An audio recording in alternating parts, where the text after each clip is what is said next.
వస్తున్నామని ఫోన్ చేస్తే మీకోసం మీ అమ్మ పండక్కి దాన్ని ఏమంటారు తినేసా పిండి వంటలన్నీ చేసి నీ కోసం సిద్ధం చేయాలి. రేపొద్దు నీకు పాపో బాబో పుడితే వాళ్ళని ఎత్తుకొస్తే వాళ్ళతో కోటయ్యను స్వరూప ఇద్దరు కలిసి ఎత్తుకుని ఆడుకోవాలి. మీ మేనమామ మీ అన్నయ్య హర్ష వాడు మేనల్లుడు మేనగోడతో ఆడుకోవాలి. ఇది కళలు ఉంటాయమ్మా. సగటు కాదు, మనిషిగా పుట్టిన ఏ ఒక్కరైనా ఏ తల్లిదండ్రులని ఇదే కోరుకుంటారమ్మా. వాళ్ళు అనుకున్న కళలు అవి, నేను అనుకున్న కళలు ఇవి, అంతే. వాళ్ళ కళలకు విలువ నేను అనేది ఏంటంటే నీకు పుట్టిన అంటే మరి నా ఇష్టానికి విలువలు ఇవ్వరా?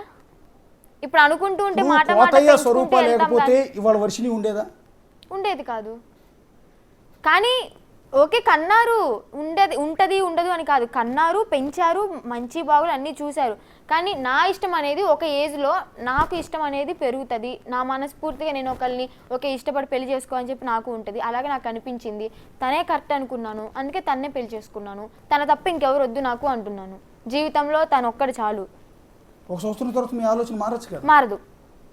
మారదని మీరు చెప్పలేరమ్మా. మారదు. ఇగో మీకు ఎదురుగా ప్రత్యక్ష సాక్షి నేనున్నా. ఓకే, ఇదే మారితే మళ్ళీ ఇదే బిగ్ టీవీకి వచ్చి ఇంటర్వ్యూ ఇస్తాను, ఓకేనా? కాదమ్మా, నేను అనేది అట్లా కాదు. నేను గుర్తుపెట్టుకు, నేను ఇక్కడ బిగ్ టీవీ తరపున హోస్ట్గా నేను అడగట్లేదమ్మా. ఓకే చెప్పండి. నీ అన్నగానే అడుగుతున్నా, లేకపోతే నీ తండ్రిగా అడుగుతున్నా. నేను కూడా 23 ఏళ్ళు నా వయసు ఉన్నప్పుడు, 22, 23 ఏళ్ళప్పుడు నేను హైదరాబాద్ వచ్చా బతకడానికి. అక్కడ నుంచే మీ పక్కన గుడివాడ నాది, ఇది మంగళగిరి, నాది గుడివాడ. అక్కడ నుంచి ఇక్కడికి వచ్చినప్పుడు నేను అనుకున్నాను, ఈ దరిద్రాలు, ఈ లోకాలు, ఈ పడుతున్న కష్టాలు, ఈ క్రైమ్ రిపోర్టర్గా ఫీల్డ్లోకి వెళ్ళి వాడి చావు, పెళ్ళాన్ని చంపేసిన మొగుడు, మూడుని చంపేసిన పెళ్ళం, ఇవన్నీ చూసి విడాకులు, కొట్టుకోటలు, ఈ దరిద్రం అంతా చూసి ఇవన్నీ వద్దు నాకు. బ్యాచులర్గా ఉండి ఆ జన్మ బ్రహ్మచారిగా ఉండిపోదాం, అప్పుడు హ్యాపీగా ఉంటుంది కదా లైఫ్ అని అనుకున్నా. కానీ అవలే, ఆ తర్వాత ఉండలే. నాకు కొన్ని ఫిజికల్ నీడ్స్ ఉంటాయి, నాకు కొన్ని ఇది ఉంటుంది, ప్రకృతి ధర్మం. సో నేను 28, 29 ఏళ్ళకి అప్పటికే లేట్ అయిపోయింది బాగా. పెళ్లి చేసుకున్నాను, 2 పిల్లల్ని కన్నా. ఇవాళ నాకు బంగారం లాంటి కొడుకు, కూతురు, నీలాంటి కూతురు. హ్యాపీగా ఉంది నా లైఫ్. నేను ఆ రోజు నీలాగే నా ఆలోచన అంతా అలాగే ఉండేది. ఎవడన్నా పెళ్లికి వెళ్తే వాడిని ఇట్లాగే కౌన్సిలింగ్ చేసేవాడిని, ఎందుకురా పెళ్లి చేసుకుంటావు దరిద్రం అని, హ్యాపీగా ఉండొచ్చు కదా అని. అలా చెప్పినోడిని వాళ్ళ 2 పిల్లల్ని కన్నాను. నా లైఫ్ హ్యాపీగా ఉంది, బంగారం లాంటి భార్య, 2 పిల్లలు. నా లైఫ్ నేను ఎప్పుడెప్పుడు ఇంటికి వెళ్తానా అని ఎదురు చూస్తాను. నేను నా భార్య పిల్లలతో ఎప్పుడు కాసేపు కూర్చుంటాను, షిఫ్ట్ అయిపోయి వెళ్ళిపోతానా అని ఎదురు చూస్తా. అది నా లైఫ్. అంటే నా ఆలోచన మారిపోయింది కదా. నేను నీకన్నా కాస్త మెచ్యూర్డ్ అని అనుకుంటున్నావు కదా, వయసులోను ఇంకో విధంగాను.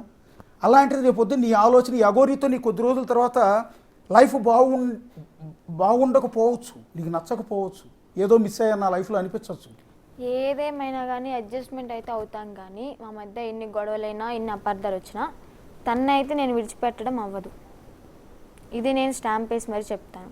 పిల్లలు అంటారా కంటేనే అమ్మని అన్నారు అని చెప్పిన ఒక సాంగ్ ఉంది కదా, అలాగే కంటేనే అమ్మని అన్నారు కదా, పెంచుకోవచ్చు. ఎంతోమంది అనాథాశ్రమాలు, ఎన్నో అనాథాశ్రమంలో చాలామంది పిల్లలు ఉన్నారు. అదే పిల్లల్ని మేము 2 తీసుకుని పెంచుకుంటాం, చాలు కదా మాకు.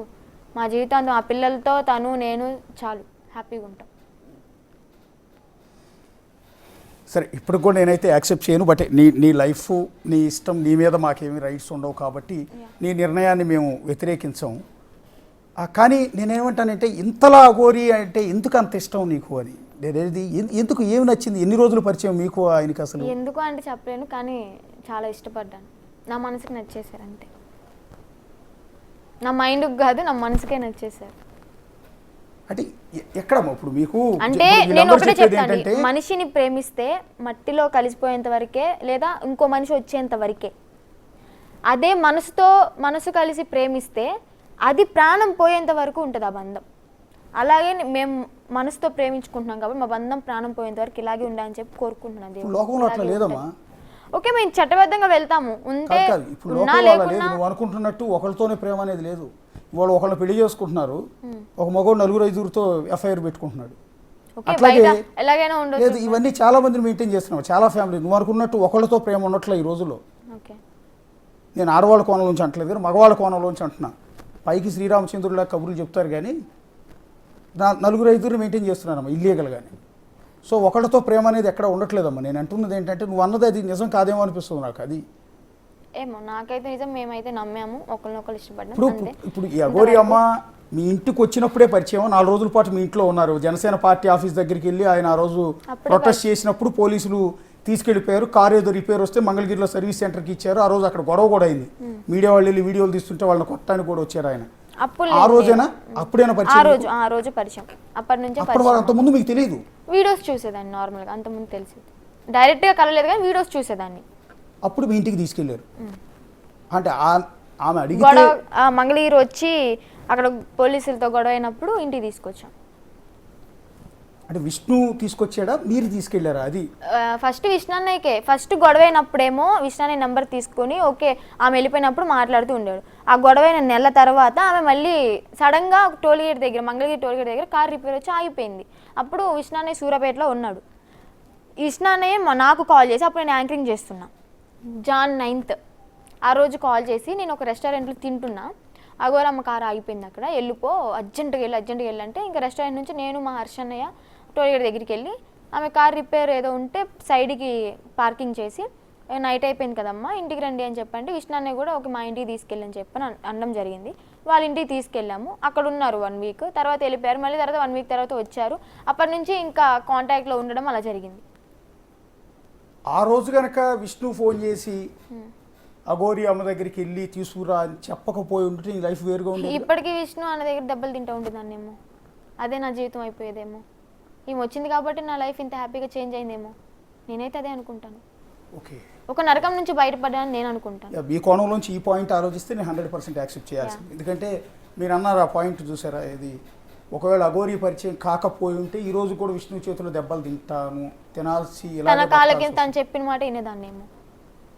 అది అన్నాడు కదా మీడియా డైరెక్ట్ మా అమ్మల ముందే అన్నాడు, నా కాళ్ళ కింద బతకాలి, చస్తే అది నా చేతిలోనే చావాలి అంటే చంపే హక్కు కూడా ఇచ్చారా మా అమ్మ నాన్నకే లేదు హక్కు, తనకి ఎలా ఇస్తాను నేను? ఇప్పటికైనా విష్ణు మిమ్మల్ని వదిలిపెట్టేస్తాడన్న నమ్మకం ఉందా మీకు? వదిలిపెట్టాలి 100%. వదిలిపెట్టకపోతే నేను ఊరుకోను. ఏమో మొన్నట్లాగా మళ్ళీ వచ్చి ఈడ్చుకురావచ్చు మిమ్మల్ని? అస్సలు లేదు. ఒక బ్లడ్ రిలేషన్ కాదు, ఏమీ కాదు, ఓన్లీ జస్ట్ పెంచిన వాడివి మాత్రమే. అంతవరకే నీ రుణం అయిపోయింది, పెంచినందుకు చాలా థ్యాంక్స్.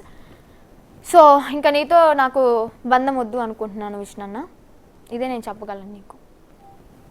ఇప్పుడు విష్ణు కూడా టీవీ చూస్తూ ఉంటుంటాడు, డెఫినెట్లీ చూస్తాడు, డెఫినెట్లీ. సో విష్ణు గారు మీకు ఒక అప్పీల్ చేసుకుంటుంది ఆడపిల్ల మేజర్, మీకు ఆమె మీద ఎలాంటి రైట్స్ లేవు. నిజానికి ఏమైనా కోచింగ్ చేస్తే అదే పొజిషన్లో ఆమె తల్లిదండ్రులు కోటయ్య స్వరూపుకు రైట్స్ ఉంటాయి, వాళ్ళ అన్నయ్య హర్షకు ఉంటాయి రైట్స్, వాళ్ళ బంధువులకు ఉంటాయి. కానీ మీకు ఎలాంటి రైట్స్ లేవు. రేపొద్దున అమ్మాయి పోలీస్ స్టేషన్కి వచ్చి మీ మీద కేసు పెడితే, హెరాస్మెంట్ కేసు పెడితే మీరు లీగల్గా చాలా ప్రాబ్లమ్స్ ఫేస్ చేయాల్సి ఉంటుంది. ఈవెన్ వాళ్ళ తల్లిదండ్రులు వచ్చి లేదు మా విష్ణుకి కొట్టే రైట్స్ మేము ఇచ్చాము అంటే పోలీసులు కూడా అడుగుతారు, ఏది సర్టిఫికేట్ ఏమన్నా ఉందా, రాతపూర్వకంగా ఏమన్నా కేర్ టేకర్గా నిన్నేమన్నా నియమించినట్టు ఏమైనా ఉందా, ఐడెంటిఫికేషన్ ఉందా అని అడుగుతారు.